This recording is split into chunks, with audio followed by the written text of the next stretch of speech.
Alright people, today we are moving my ghost knife fish from my Fluval Roma 200 to my bigger and more spacious Fluval Roma 240. And yeah, I can tell you right now, that was not the original plan people. I kind of got outsmarted by a fish, which ultimately led to the ghost knife being moved today. And yeah, let me just tell you what happened. So, I woke up today with the plan of moving my fire eel from my Fluval Roma 200 to my Fluval Roma 240. Yeah, not the ghost knife people. It was actually meant to be the fire eel. Now, there was no real specific reason why I wanted to move the fire eel first. They are both eventually going to move over to that tank anyway, so it doesn't really matter who goes first. But the reason why I did prefer moving the fire eel first was because the fire eel is much harder to catch, and I kind of just wanted to get that out of the way first. You see, when I bought the fire eel, I bought it from Fish Planet, and hey, all I remember is the person struggled so much to catch that fire eel because it was so fast. Compared to the ghost knife, I don't know, they're really chill, they're very easy to catch, or they have been very easy to catch whenever I've watched them being caught. So yeah, that's why I kind of wanted to move the fire eel first. And yeah, basically I had two plans. My first one was the cave technique that I used on my Moray eel. For anyone who hasn't watched my video when I moved my Moray eel, the way I done it is she was chilling in her cave and I literally just picked up the cave and put it inside of the net, and I just put the whole thing inside of a bucket with tank water, and people, it literally took like 2 minutes. It was the easiest catch ever. Keeping in mind, I thought it was going to take at least an hour to catch my Moray eel. So yeah, knowing that and knowing that my fire eel actually chills in that cave a lot, I thought I'll be able to do the exact same thing, which is what I tried out. And people, that's why I got outsmarted by this eel. You see, the eel was in the cave and I put the cave into the net, and whilst it was in the net, like you can see the bottom of the cave, so I kind of twisted it and looked inside of it and I could see the fire eel, so I knew I had the fire eel in the net. However, what I didn't realize is literally a split second after I looked away and proceeded to lift the cave out of the water, the fire eel made a quick escape out of the cave. And yeah, I didn't see that, so I put the whole thing in the bucket waiting for the fire eel to come out, but nothing really happened. So I just started freaking out because I had no idea where the fire eel was. I was checking on the floor, I was checking inside of the cave, I was using the light to see into every little gap and corner of the cave, see whether it got stuck or not, and I looked inside the tank as well and I just couldn't see the fire eel anywhere. So I had to stop the recording and look at the footage, and when I checked the footage, that's when I saw my fire eel making a crazy escape. Like, it was so fast I didn't even see it, man. This is why the name Nami fits so good for her. If you know, you know. But yeah, I then went to my backup plan, which is bloodworms. I know whenever I put bloodworms in, the fire eel comes out straight away.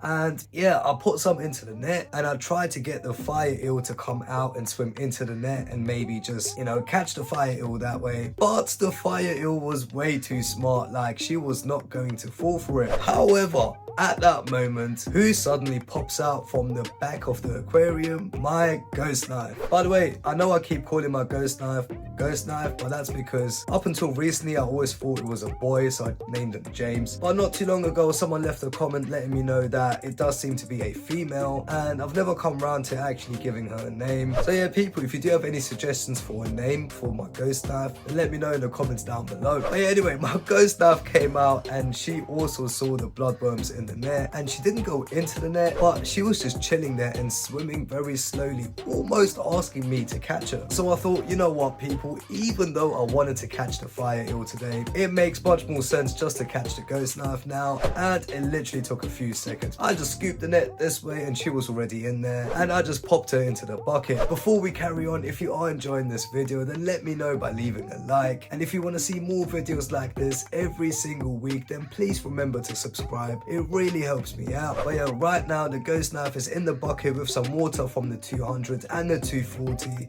just acclimating a little bit, and then we're going to put her in soon. And yeah, whilst the ghost knife is acclimating, I might as well tell you a bit about her behavior she had in the Roma 200, because honestly the ghost knife is one of the most interesting fish that I've ever kept. I mean, for one, she seemed to have a genuine friendship with my Moray eel. Like, I felt so bad for splitting them two up, which is why the plan was always is of course to put the ghost knife in the 240 as well, because they honestly genuinely seem to have a friendship. They used to eat together, they used to chill together in the same cave, and I've never seen any aggression from either of them towards each other. Like, keeping in mind that my moray eel has shown aggression towards other fish. But yeah, I've had the ghost knife for about 2 years now, and I've honestly never had any problems with that ghost knife. I will make a complete care guide on the ghost knife soon. I have already made one. If you want to check it out, I'll put it up here somewhere. But yeah, I will make an updated version because I've learned a lot more since then. And yeah, let's go put her into the aquarium. Alright, we are at the Roma 240 and we've got my ghost knife right here. I've put some tank water in already, so guess now it's just time to put her into the tank.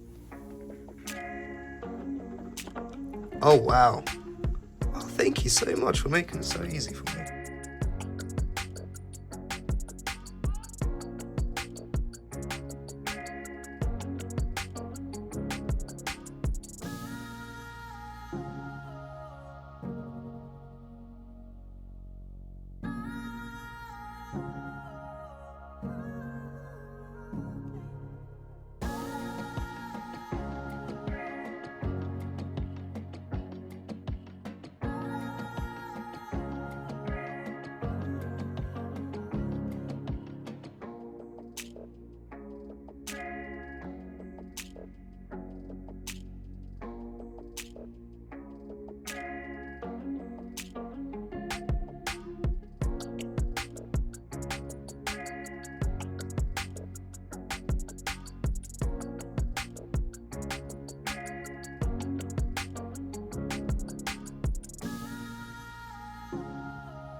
And we are back. Cool. Now my ghost knife seems to be doing great, and I honestly don't have any concerns either. You know, she did live in my Fluval Roma 200 with pretty much every fish that's in the Roma 240 right now, apart from the stormy catfish and the boatia loaches. Oh, and the archer fish, I guess. But I can't really see any of them bothering my ghost knife. The only one in the aquarium who could potentially give some problems to my ghost knife would really be my moray eel. Well, I guess technically the stormy catfish could as well, but the moray eel is the one that's actually a bit more aggressive. However, my moray eel Lily and my ghost knife of course lived together in the Fluval Roma 200 forever, and they even share the cave for the longest time, so I know they get along great. The ghost knife is also a really good eater. She eats all of the dry food that I put into the tank. She eats the bloodworms, she eats prawns. So yeah, she might be a bit stressed out for the next few days because it's a new environment and she needs to find a new cave. However, I'm fairly confident that she will continue to eat because yeah man, she eats a lot. Now I am going to wait for a while. I'm going to see how she adjusts to the new environment, and then I will give you guys an update, so make sure you keep an eye out for that. And if you're planning to get a ghost knife fish and you want to see the care guide that I made for it, then click right here.